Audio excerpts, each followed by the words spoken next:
Hello guys. So update lang po tayo sa map po ng Mapalad, Mapalad Santa Rosa. Ito po yung kabuuan ng mapa guys. Yun. So pakita ko lang sa inyo. Ito yung portion na phase 1. So ito yung portion na phase 1. Hanggang dito po yan guys. Then nag-extend tayo ng phase 2. Ito no.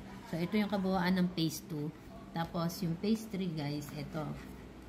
Itong portion na to, phase 3 yan. Ayan.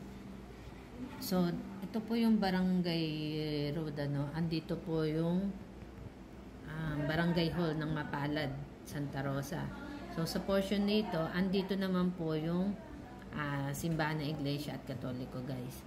So, pag diniretso mo to, ayan, from dito, andito yung waiting shed. Pag diniretso mo to, guys, ayan, ito yung portion ng phase 3. Ito na po yung open natin, phase 3. So, lahat ng shaded part, hindi na po yan available, ibig sabihin sold out na.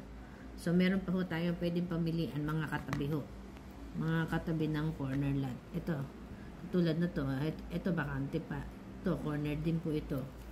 Yan, ang pricing po natin yun ay 2.8 sa inner, at pag corner, yung katulad po nito corner, pag sinabi natin corner guys, yan, meron daan dito 3,000 per square meter po tayo dyan guys. So 3,000 per square meter pag corner, 2.8 pagka po inner. So sa mga interesado po, Cheryl Perez, 0936-595-8782.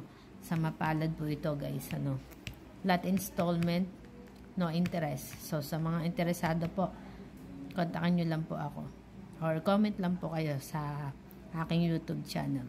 Thank you.